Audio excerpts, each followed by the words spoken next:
महाराष्ट्र विधानमंडल में uniform civil code का भी मामला उठाया गया है। हमारे साथ है देवयानी फरांदे, बीजेपी से विधायक है नासिक जिले से। मैडम जी, आपने आज तमाम मुद्दे उठाए हैं, पॉलीगैमी, ट्रिपल तलाक, यूसीसी। क्या आपकी मांग है और सरकार की तरफ से आपको क्या जवाब मिला है?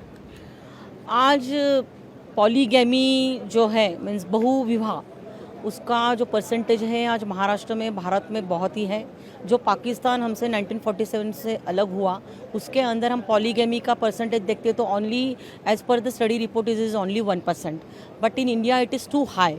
और इसका कारण है कि पाकिस्तान ने दो चीज़ें की है कि अगर किसी को दूसरी शादी करना है तो उसकी पहली बीवी से उसको लेखी उसकी परमिशन लेना चाहिए। वो परमिशन लेके उसको आर्बिट्री काउंसिल में जाना है और आर्बिट्री काउंसिल तय करता है कि उसको वो परमिशन दी जाएगी या नहीं। उसकी वजह से वहाँ पे पॉलीगैमी का परसेंटेज जो ओनली 1% है, but in India it is too high.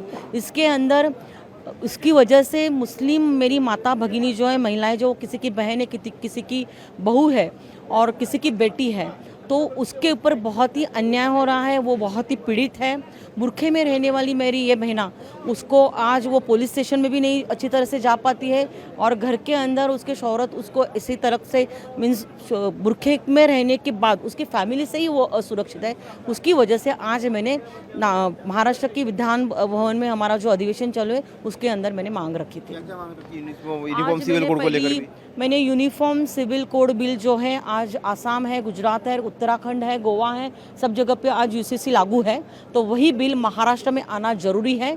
तो उसके लिए मंत्री महोदय ने बताया कि जल्द ही महाराष्ट्र की सरकार भी यूसीसी की मान्यता कोई कमेटी फॉर्म करने की बात कही गई है? उन्होंने बोला कि कमेटी जो रिटायर्ड जजेस रहते हैं उनकी कमेटी बना के ये जो बिल है उसको लाने का सरकार कोशिश कर रही तो है। अगले सत्र तक ये बिल आने की आपको उम्मीद है? निश्चित स्वरूप से आना चाहिए, क्योंकि बहुत सारी बड़ी संख्या है कि जो हमारी महिलाएं जो है, मुस्लिम बहनें जो है असुरक्षित है।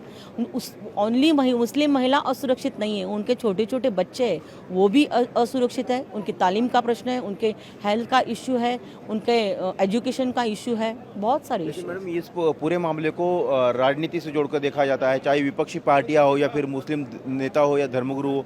कहते हैं कि बीजेपी उनके धर्म में जो है हस्तक्षेप कर रही है, बीजेपी मुसलमानों के दबाना चाहती है, कुचलना चाहती है, इसलिए इस तरह से कानून ये ला रही है। ये बहुत ही दर्दजनक परिस्थिति है।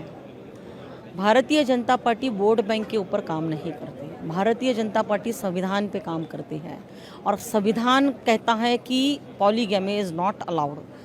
और मैं आपको बताऊंगी कि मेरा तो कहना है कि मेरे विपक्ष के जो भाई हैं, मैं उनके पर आरोप लगा रही हूँ कि वो हमारे मुस्लिम महिलाओं के विरोध में है, उनके संरक्षण के विरोध में है, उनके न्याय के विरोध में है, उनके बाल बच्चों के विरोध में है। अगर वो उनके साथ होते तो वो मेरी मांग को भी सही रखते।